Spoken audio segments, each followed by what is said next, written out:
اب پہلی بات تو یہ سوچئے، کیا انسان ہر وقت نماز پڑھتا ہے؟ ہمیشہ روزہ رکھتا ہے؟ جب اللہ کہہ رہا ہے میں نے تو پیدا ہی کیا میری عبادت کے لیے، کوئی اور کام اگر وہ کر رہا ہے تو وہ میرے مقصد تخلیق کے خلاف کر رہا ہے۔ وَمَا خَلَقْتُ الْجِنَّ وَالْإِنسَ إِلَّا لِيَعْبُدُونِ، میں نے تو جنوں اور انسانوں کو صرف اس لیے پیدا کیا کہ میری عبادت کریں۔ تو اصل میں بات کیا ہے؟ یہ نماز، روزہ، حج اور زکوٰۃ یہ بھی عبادات تو ہیں، اصل عبادت کچھ اور ہے۔ اصل عبادت کیا ہے؟ الحمدللہ وکفا والصلاة والسلام علی عبادہ الذین اصطفیٰ، خصوصاً علی افضلہم وخاتم النبیین محمد الامین وعلی آلہ وصحبہ اجمعین۔ اما بعد فاعوذ باللہ من الشیطان الرجیم، بسم اللہ الرحمن الرحیم۔ رب اشرح لی صدری ویسر لی امری واحلل عقدۃ من لسانی یفقہوا قولی۔ اللہم ربنا الہمنا رشدنا واعذنا من شرور انفسنا، اللہم ارنا الحق حقا وارزقنا اتباعہ وارنا الباطل باطلا وارزقنا اجتنابہ، اللہم وفقنا لما تحب وترضى، آمین یا رب العالمین۔ معزز حاضرین اور محترم خواتین، السلام علیکم ورحمۃ اللہ وبرکاتہ۔ آپ کے علم میں ہے کہ میرا آج کی گفتگو کا عنوان ہے کلمہ طیبہ، اور اس کے حوالے سے یا اس کی روشنی میں ہمارے دینی فرائض۔ بچپن میں مجھے امید ہے کہ بہت سے لوگ خوش نصیب ایسے ہوں گے اس مجمع میں جن کی تعلیم کا آغاز قاعدہ یسرنا القرآن سے ہوا ہو یا نورانی قاعدے سے ہوا ہو، اور پھر اس کے بعد حضرت مولانا مفتی کفایت اللہ رحمۃ اللہ علیہ کے کتابچے تعلیم الاسلام جو ہے انہیں پڑھائے گئے ہوں۔ ظاہر بات ہے کہ آج کل وہ رواج ختم ہو چکا ہے، آج کا ہمارا دور مادہ پرستی کا ہے۔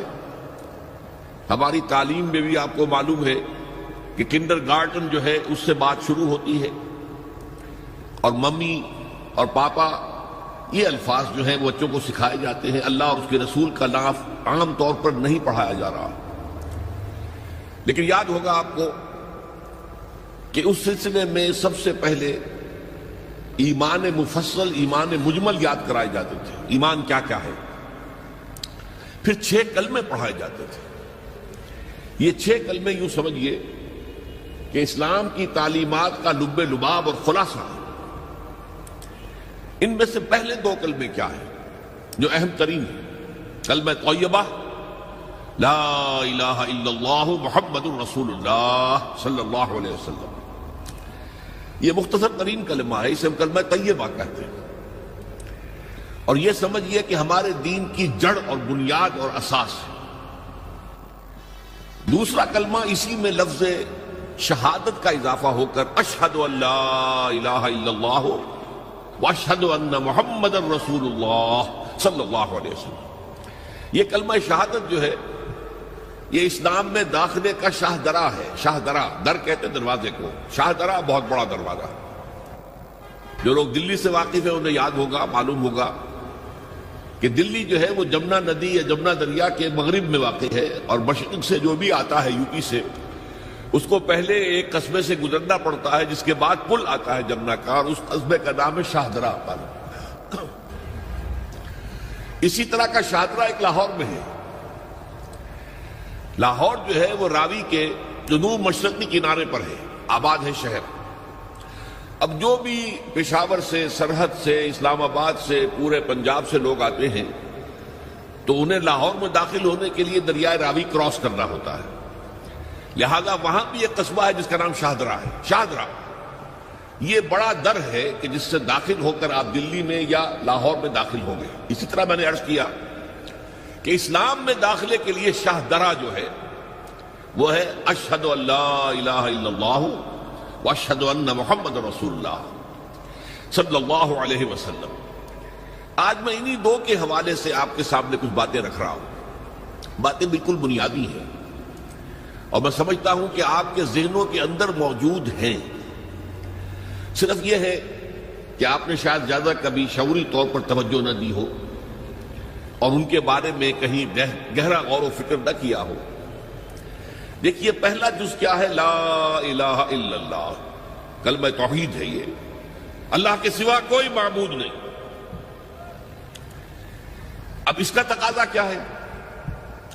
اور دوسرا جز ہے محمد الرسول اللہ صلی اللہ علیہ وسلم، اس کا تقاضا کیا ہے؟ اللہ کے سوا کوئی معبود نہیں، معبود برحق صرف اللہ۔ اس کا کیا مطلب ہے؟ عبادت صرف اس کی ہوگی، کوئی معبود نہیں اللہ کے سوا، عبادت اسی کی ہوگی۔ اس عبادت کا مفہوم کیا ہے؟ قرآن مجید میں بہت سے انبیاء کی اور رسولوں کی دعوت بیان ہوئی اور نام بنام کہا گیا۔ ان کی دعوت کیا تھی؟ ان اعبدوا اللہ ما لکم من الہ غیرہ، اللہ کی عبادت کرو، تمہارا کوئی الہ اس کے سوا نہیں۔ اس کے ساتھ ہی بعض صورتوں میں ایک لفظ کا اضافہ ہوتا ہے، سورہ شعراء میں ان اعبدوا اللہ واطیعون، عبادت اللہ کی کرو، میری اطاعت کرو۔ تو اللہ کی عبادت کیا ہے جس کے لیے سورہ زاریات میں فرمایا وَمَا خَلَقْتُ الْجِنَّ وَالْإِنسَ إِلَّا لِيَعْبُدُونَ، میں نے نہیں پیدا کیا ہے جنوں اور انسانوں کو مگر صرف اس لیے کہ میری عبادت کریں۔ تو معلوم ہوا کہ لا الہ الا اللہ کا تقاضا کیا ہے؟ ہمہ تن ہمہ وقت اللہ کی عبادت۔ یہ عبادت کیا ہے؟ بدقسمتی سے مسلمانوں پر جو زوال آنا شروع ہوا خلافت راشدہ کے بعد سے، ایک زوال اسلام کا شروع ہو گیا، اگرچہ مسلمانوں کا تو عروج جاری رہا۔ دور بنو امیہ میں، دور بنو عباس میں دنیاوی اعتبار سے سطوت، شان اور شوکت بڑھتی چلی گئی، لیکن اسلام جو ہے اس کے اندر زوال شروع ہو گیا۔ سب سے پہلا زوال کیا آیا؟ وہ خلافت کہ جو مسلمانوں کو اپنے میں سے کسی بہترین شخص کا انتخاب کر کے جس کا تعین ہونا چاہیے تھا، وہ خلافت موروثی عہدہ بن گئی، خاندانی بات بن گئی، قبائلی بات بن گئی۔ یہ ہمارے زوال کا پہلا مظہر تھا۔ بہرحال اس کے بعد رفتہ رفتہ ہمارے تصورات بھی کچھ محدود ہوتے چلے گئے، ہوتے ہوتے بات یہاں تک پہنچی کہ عبادت کا مطلب ہے نماز، روزہ، حج اور زکوٰۃ۔ اب پہلی بات تو یہ سوچئے، کیا انسان ہر وقت نماز پڑھتا ہے، ہمیشہ روزہ رکھتا ہے؟